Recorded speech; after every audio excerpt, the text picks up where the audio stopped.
I sat on the edge of my bed, heart pounding, hands trembling. My husband's phone was still in my hand, the last message from Obioma staring back at me like a knife in my chest. I didn't mean to flatter you, baby. You really know how to make a woman feel alive. You made me feel things I've never felt before. I couldn't breathe. This was my best friend. My sister in everything except blood. We had cried together, laughed over bottles of wine, gossiped about our husbands, and shared secrets. I thought she was the only one who truly understood me. How could she do this to me? How could she betray me with my own husband? Let me take you back to how it all started. One Thursday afternoon, Obioma and I sat in my kitchen, sipping zobo and gossiping like we always did. "I'm tired of Ifeanyi," she sighed, dropping her cup. "The man is just useless in every way. He is just there, existing. No money, no passion, no romance. He doesn't even touch me anymore." I shook my head with pity. "You need to talk to him. Maybe he's stressed." She chuckled bitterly. "Stressed? With what job? I feel like a widow with a living husband." "You don't mean it like that," I said, chuckling. "Udochi," she continued, "I haven't had proper sex in almost 8 months. The last time, he just climbed me like a tired goat and snored off before I even blinked. And he still has the mouth to command me around." I winced but stayed quiet. Then, foolishly, I spoke. "You know, Chisom, my husband is not exactly handsome, but in that department, the man is a lion. I mean, sometimes I cry afterward." Obioma's eyes lit up like a hungry cat. "Cry how?" "Pleasure," I laughed, unaware of the trap I was digging. "He holds me like I'm fragile glass. And when he's done, he cooks noodles with eggs and pepper and feeds me in bed." She leaned closer, a wicked curiosity behind her eyes. "Is it like that every time?" "Every time," I said proudly. If only I had shut my mouth. I didn't know I had sown the seed of envy. Weeks later, Obioma started behaving differently. She'd wear tight skirts whenever she visited. Her perfume was stronger. She became too fond of my husband. I noticed the fondness, but I buried the feeling. She was my best friend. I trusted her. Obioma lying on her bed later that night, staring at the ceiling. Her voice is soft, filled with envy as she soliloquized. "Ifeanyi, that good-for-nothing husband of mine, a breathing burden. Proud and poor, who cannot satisfy her woman's urge." She sighed. "But Chisom, so a man can be rich, handsome, well-mannered and still treat a woman right. Why should Udochi have him? Why not me? Is she more beautiful than me?" She said he makes her cry in pleasure. This time around she's going to cry for real when I take him away from her. That night Obioma made a decision, a wicked and selfish decision that would change the life of her friend Udochi forever. It was a cold, misty evening when Obioma left her house without telling anyone. She wrapped herself in a dark wrapper, tied her hair tightly, and carried a small calabash under her arm. Her heart beat fast as she made her way through the thick bush path that led to the river. The river was quiet, but there was a strange heaviness in the air, like the river was watching her. Obioma knelt at the riverbank and set the calabash down carefully. Inside it were Chisom's picture, and a tiny bottle of black oil the sorceress Omali had given her in secret. The woman had promised that if Obioma performed the ritual properly, Chisom would leave Udochi and belong to her alone. But if she fails to hold Chisom with her heart, the river will come for its payment. Obioma opened the calabash, placed the picture in front of her, and began to whisper incantations. "Water of life, river that never dries, take away the love he has for her.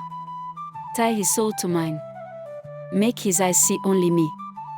She dipped her fingers into the oil and smeared it across Chisom's picture, then tossed it into the water. The river swallowed it instantly. For a moment, nothing happened. Obioma's hands shook. She closed her eyes and pressed the picture to her chest. Chisom, come to me. Forget Udochi. She whispered desperately. As she spoke, the river breeze picked up, and she heard faint laughter, or was it crying? It sent shivers down her spine. The calabash floated for a second, then cracked in two. Obioma stood up, breathing heavily, her eyes wide. It is done, she whispered to herself. He will come to me. He must. With shaky legs, she turned and walked back into the darkness. One day, I came home early from the market. I opened the door and froze. Obioma was in my parlor, laughing. My husband, Chisom, was sitting opposite her, smiling awkwardly. They were drinking from the same glass. Obioma, I said, forcing a smile. You didn't tell me you were coming. I just passed by, she said sweetly. And I met Chisom outside. He said you went to the market, so I came in to wait. That night, I couldn't sleep. I asked Chisom about it. She just came to gist, he said. Nothing happened. But something had changed. He started acting distant. Less eye contact. Shorter kisses. No more noodles and pepper. At first, I thought it was just stress. Maybe work was choking him. But soon, the silence became a stranger in my house. And the man who once made me feel like a queen started acting like I wasn't even there. He started sleeping on the edge of the bed. No more morning kisses. No playful touches. Just coldness, like I'd suddenly turned invisible. I started having weird dreams, snakes under my pillow, fire on my wedding ring. One fateful evening, I returned late from work and met my husband's absence. I asked my children about their father and was told that they haven't seen him since they came back from school. I entered my room. What I saw left me dumbfounded. It was a brief written note by my husband. Do not bother to look for me, Udochi. I have found a young, vibrant wife that makes me complete. I felt my world crumbled. I started sweating profusely even though the air conditioner was on. That night I couldn't sleep.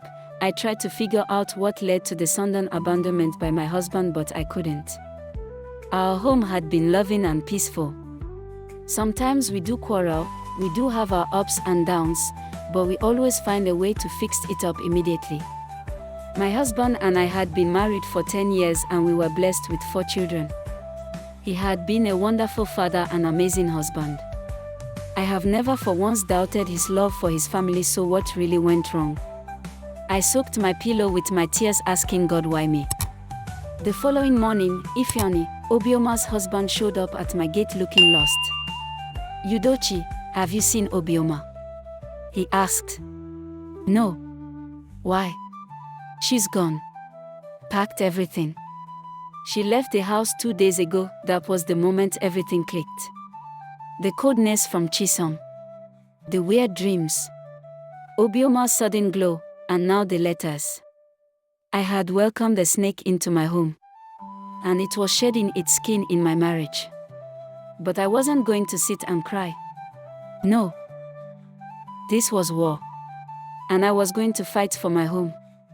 The night Obioma's husband came to my house, I didn't sleep. I sat in the living room, praying, crying, unto my Creator. I felt like I was losing everything. My husband, my home, my peace. That night I had another dream I will never forget. I saw Obioma. She was standing in a river. Naked. Her hair was long and wet, like a snake coiled behind her. She was laughing. Washing something with red water. It was my husband's picture. Then she looked at me and said, "You were foolish to tell me your secrets. Now, he's mine." I jumped out of bed, screaming. I ran home to my mother, to my parents. I explained everything that had happened to them. Mama didn't even flinch. "I warned you about that girl long ago. She's using Akwali spirits. You need to pray. We will call the family," my father said. The next day, my family and Chisom's family came together. My father-in-law was furious. Obioma wants to drag our son into darkness, but not in this family, my mother-in-law fumes. They called Chisom to come the next day. He came reluctantly. Still stiff, still cold. They took Chisom to a prayer house. For 7 days, the prophets prayed and fasted. He started vomiting blood and white substance. Obioma had tied his soul with Otiengil, a powerful marine charm used to confuse men and make them emotionally distant from their real wife and family. Meanwhile, Obioma was living in a house my husband bought for her. She was busy enjoying my husband's money. She believed she had won.